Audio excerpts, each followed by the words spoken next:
और सभी से निवेदन है, नंद किशोर जी, अनुजी सेठिया, मनीष यादव, रीता सिंह जी, गुलाब चंद जी इंदौरिया, सुनील जी झांझड़िया, सभी से मेरा निवेदन है कि कृपया मंच में अपने सम्मान को प्राप्त करने के लिए पधारने का कष्ट करें।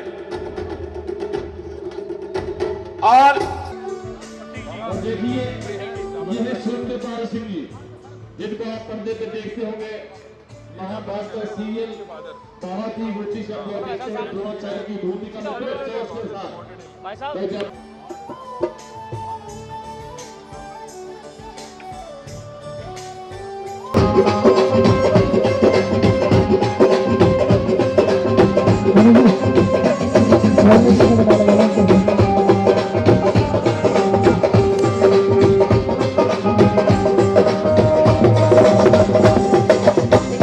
गोमाराम जी जाखड़ जो हमारे पूर्व गिरदावर हैं, रंजीत जी के दादाजी, कृपया ऐसे गाय कलाकार भाई करमवीर फौजी का भी आप स्वागत और सम्मान करने का कष्ट करें।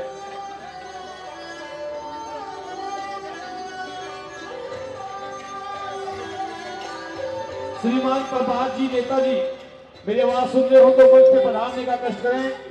श्रीमान प्रभात जी नेताजी और भाग्यवती जी से निवेदन है, कृपया हमारे प्रभात जी नेताजी का स्वागत और सम्मान करने का कष्ट करें।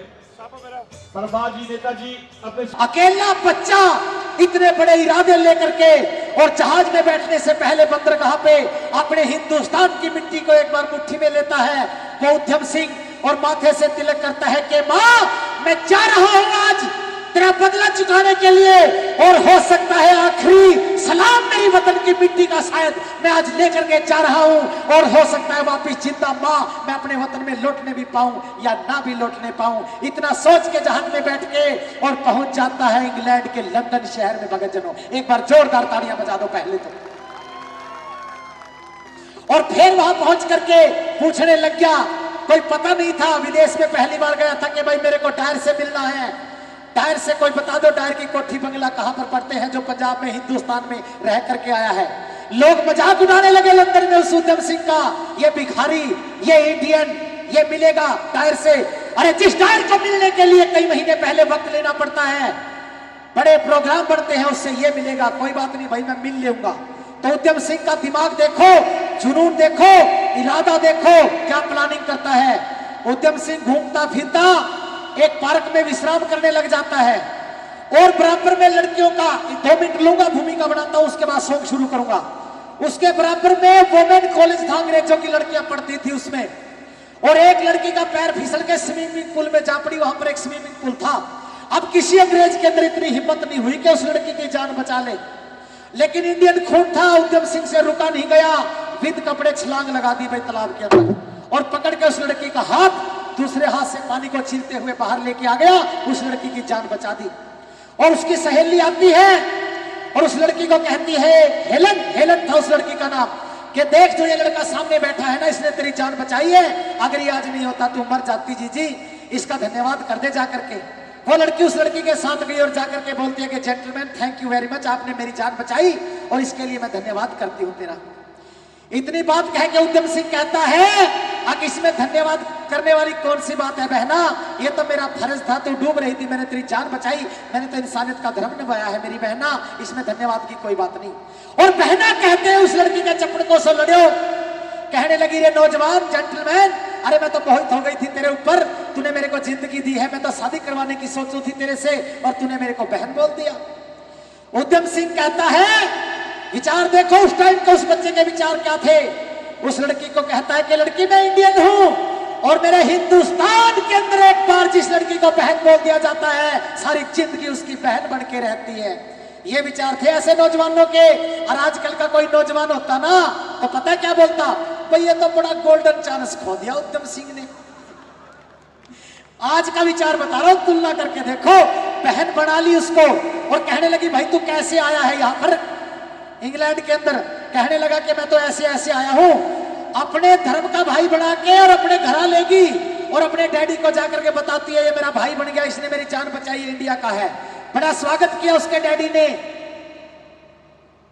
तो ये गाऊंगा, उसके बाद मेरे भाई आप जो बताओगे ना मैं वही गाऊंगा, ठीक है ना। वेरी गुड रणजीत जी, चलता रहूं, वेरी गुड। तो भाई दोस्तों अभी आप लोगों के बीच में फिर उस लड़की का डैडी, क्योंकि भाई देखो बेटा बात बताऊं, मेरे से छोटे थे आप जो आए हो, ये जनरल नॉलेज का ज्ञान भी आता है इन बातों से। ये नहीं है कि मैं निरई यहाँ ऐसे भौंक रहा हूं, ये अच्छी बात बता रहा हूं मैं, ये माड़ी बात नहीं है। 5 मिनट फालतू लग जाएंगे, कोई बात नहीं। तो दोस्तों, वो उस लड़के को, उद्यम सिंह को उस लड़के का डैडी कहता है जेंटलमैन, तो किस मकसद से आया लंदन के अंदर? कहने लगा जी मैं तो पंजाब का रहने वाला हूं, तहसील सुनाम, जिला संगरूर, हिंदुस्तान पंजाब का रहने वाला हूं, और गोल्डन गिरजाघर के अंदर पादरी की डिग्री हासिल करने के लिए, शकडी करने के लिए इंग्लैंड में आया हूं। कहने लगा भाई गोल्डन गिरजाघर में एडमिशन के लिए तो जो है कॉलेज की डिग्री चाहिएगी, तेरी एजुकेशन कितनी है? कहने लगा मैं तो मैट्रिक पास हूं सिर्फ इंडिया से। कहने लगा पहले कॉलेज में दाखिला ले, ग्रेजुएट बन, उसके बाद तेरे को दाखिला मिलेगा। कहने लगा मुझे कौन देगा कॉलेज में दाखिला? उसका तो एक मकसद था वहां पर जगह बनाने का उद्यम सिंह का सिर्फ। कहने लगा कि मैं जो बॉयज कॉलेज है उसका प्रिंसिपल हूं, मिस्टर चैपल मेरा नाम है, मेरी कलम में बड़ी ताकत है, मैं देता हूं तुझे कॉलेज में दाखिला। तो रास्ता बन जाता है उद्यम सिंह का, कॉलेज में दाखिला ले लिया, कॉलेज में पढ़ने के लिए जाता था, और दिमाग के टायर तक मैं कब तक पहुंचूंगा, जनरल डायर को एक दिन मेरे को मिलना है बस। कॉलेज में आने लग गया और कॉलेज में जाने लग गया दोस्तों। और भगवान जब रास्ता बनाता है, एक दिन उद्यम सिंह कॉलेज में नहीं गया, उसकी धर्म की बहन कॉलेज में चली गई, और उसी कॉलेज में एक लड़की, उसकी सहेली उसको मिली जिसका नाम था मिस मिलन। और मिलन कहने लगी हेलन, तू मेरी सहेली है, कोई ऐसा लड़का बता दे जो मेरे को हिंदी सिखा दे, मैं छुट्टियों में हिंदुस्तान जाऊंगी, हिंदी का ज्ञान होना जरूरी है। कहने लगी मेरे साथ चल, अरे मेरे धर्म का भाई बना हुआ है उद्यम सिंह, इंडियन है, वो तुझे हिंदी सिखाएगा। उसे घर ले गई। देखो भगवान रास्ता कैसे बनाता है। जाकर के बोली रे मेरी सहेली है भाई, इसने हिंदी सिखा दे। उद्यम सिंह ने मना कर दिया कि मैं हिंदी नहीं सिखा सकता, मैं ऐसे फालतू टाइम नहीं है, पढ़ाई का टाइम है मेरा, पेपरों का टाइम है।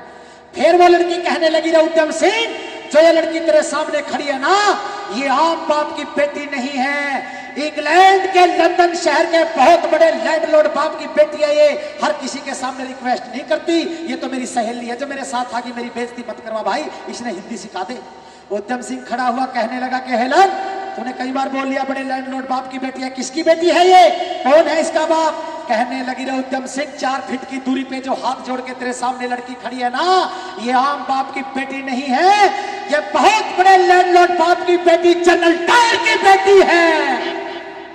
और जनरल डायर का नाम आते ही उद्यम सिंह के शरीर में कांटे से कूद गए, एकदम खड़ा हो गया, किताब फेंक दी साइड में।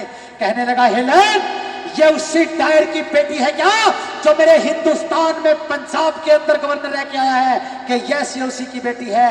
अरे ये उसी जनरल डायर की छोरी है क्या जिसने जलियांवाला बाग के कांड का नाम आते ही उद्यम सिंह अपनी जुबान को खींच गया कि कभी ये लड़की समझ जाए और सारा राज खुल जाए, बस इसको बोल दे मैं हिंदी सिखाऊंगा, मेरी गलती को माफी दो, और ये इतने बड़े बाप की बेटी है, इसे हिंदी सिखाऊंगा मैं। उसे हिंदी सिखा दी। और जब जाने लगी, जब कहने लगा ये लड़की मेरे हिंदुस्तान में गुरु दक्षिणा देते हैं, तो गुरु दक्षिणा तो दे जा। कि क्या मांगेगा बोल, सब कुछ ला के दूंगी। कि एक बढ़िया सी रिवॉल्वर दे दे, बढ़िया पिस्टल दे दे, तेरी बढ़िया कंपनी का, बस दे दी पिस्टल और दे दिए राउंड के लिए ऐश कर। और फिर सोचने लगा इसके बाप को एक दिन मिलूंगा। और जिस दिन मारता है उद्यम सिंह जनरल डायर को, 13 मार्च सन 1940 क्रेक्सटन हाउस लंदन शहर में अंग्रेजों की मीटिंग, और मुख्य वक्ता जनरल डायर, पूरे शहर में बुनियादी करवा दी गई, कार्ड बांट दिए गए, और एक कांडवा जनरल डायर की बेटी उद्यम सिंह को पकड़ा गई कि ले आ जाना जलसे के अंदर। बस उसी दिन की बात मैं आप लोगों को बताऊंगा किस प्रकार से जलसे में गया और कैसे उस जनरल डायर को मारा। ध्यान से सुनना, बता दिया। हाँ, अरे तेरा मार्च आ गई, ओ सब जाने लगे नर नार, था जलसा क्रेक्सटन हॉल में। अरे तेरा मार्च आ गई, सब जाने लगे नर नार, था जलसा क्रेक्सटन हॉल में। सब जाने लगे नर नार, था जलसा क्रेक्सटन हॉल में।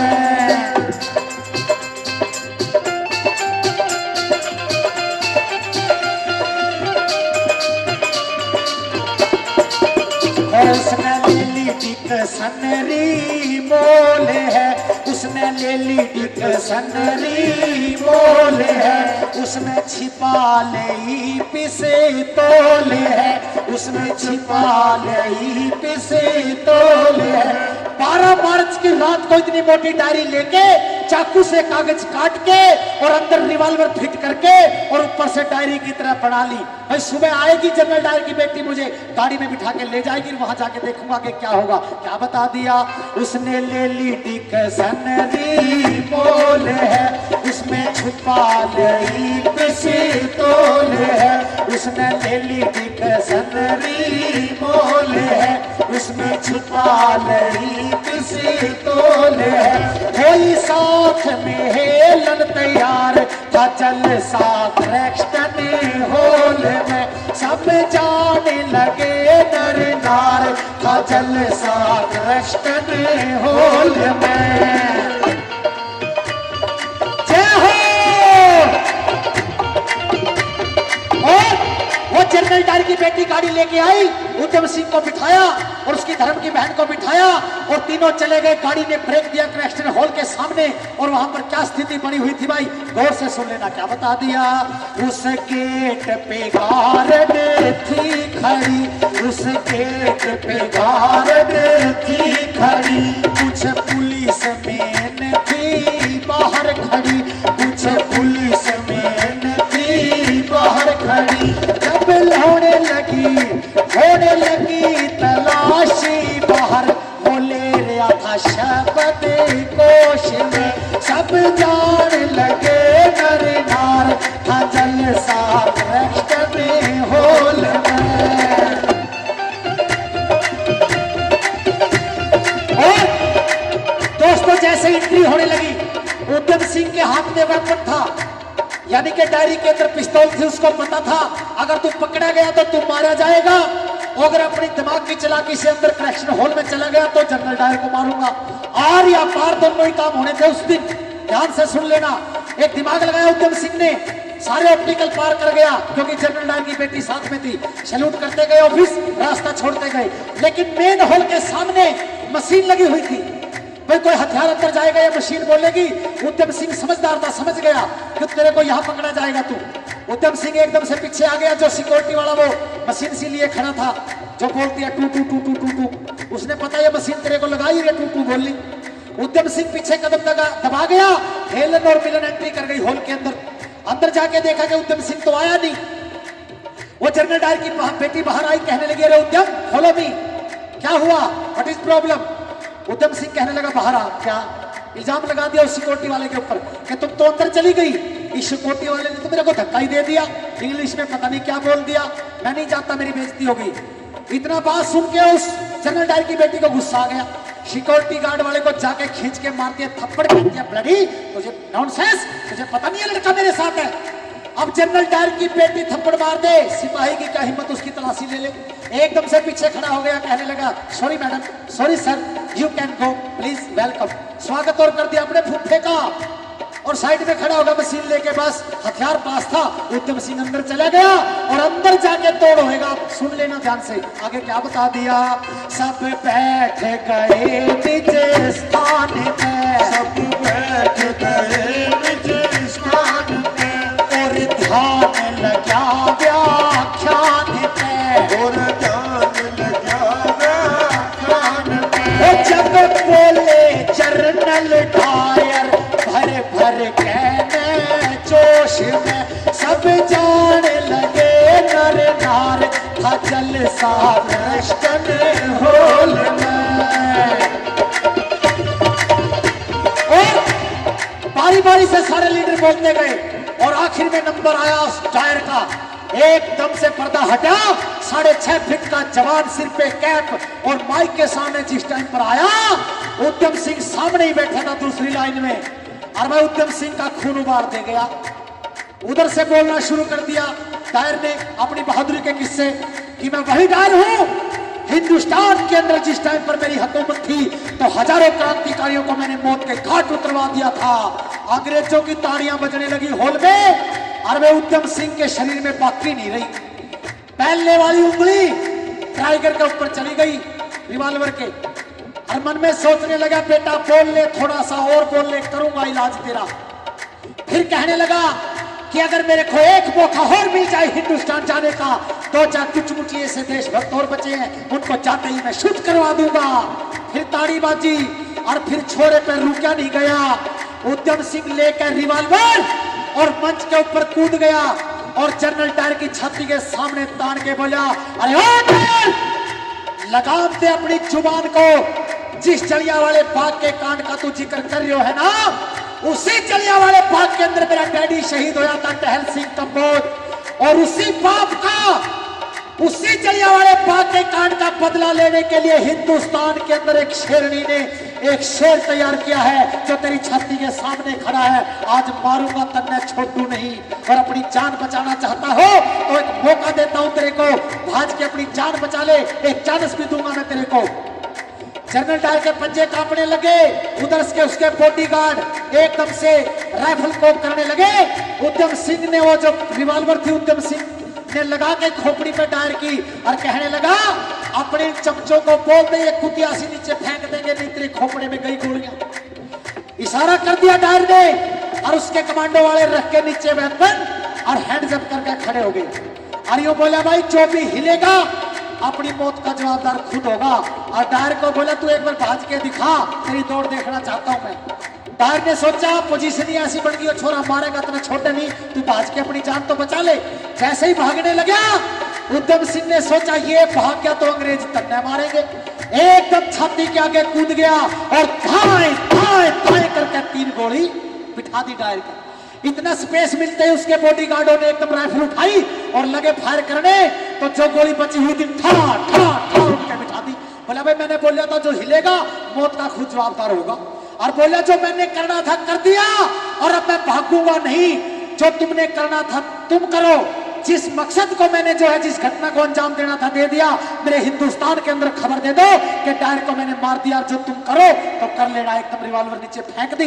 एक बार जोरदार ताली बजाओ। और क्या हुआ अगली बात में, हाँ कह मंगल वैद से होल में, मंगल वैद से होल में, उत्तम का ध्यान पिसे तोल में, उत्तम का ध्यान किस तोल में, उठ के कोई ढाल पड़ा टायर बेहोश में, सब जान लगे नर नार अचल सा कृष्ण में होल में, सब जान लगे नर नार अचल सा कृष्ण में होल में।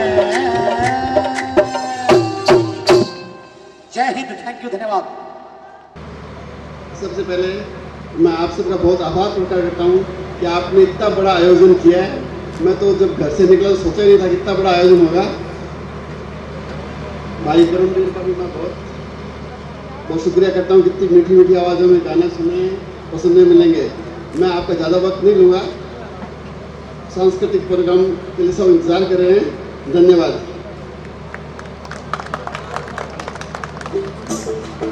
हमारे बीच पधारे सम्माननीय आदरणीय सेठिया साहब, आदरणीय मेरिया साहब, आदरणीय मनीष यादव जी, आदरणीय अनु सेठिया साहब, उपस्थित सभी हमारे सम्माननीय आदरणीय सभी तमाम मौजूद अतिथिगण, हमारे बीच पधारे हमारे सम्माननीय करमवीर जी और उनके साथ आए हुए सभी सम्माननीय कलाकारगण उपस्थित।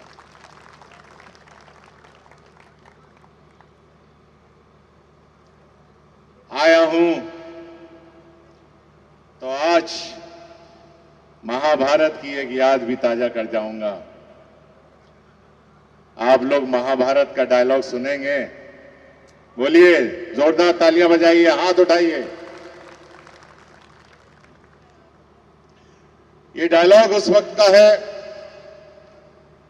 जब आचार्य द्रोण रणभूमि में खड़े हैं और दुर्योधन खड़ा है और कहता है, आचार्य द्रोण, आप हमारे प्रधान सेनापति हैं, लेकिन युद्ध आप पांडवों के पक्ष में कर रहे हैं। तब आचार्य द्रोण कहते हैं, अपनी नाथ की आंच धीमी करो दुर्योधन, ये मत भूलो कि तुम आचार्य द्रोण से बात कर रहे हो, उन असहाय पांडव पुत्रों से नहीं। मैं तुम्हारे एक एक शब्द का उत्तर अपने बाणों से दे सकता हूं। रणभूमि और क्रीड़ा भवन में अंतर करना सीखो। युद्ध हमारे पक्ष में है, किंतु युद्ध का परिणाम हमारे पक्ष में नहीं है।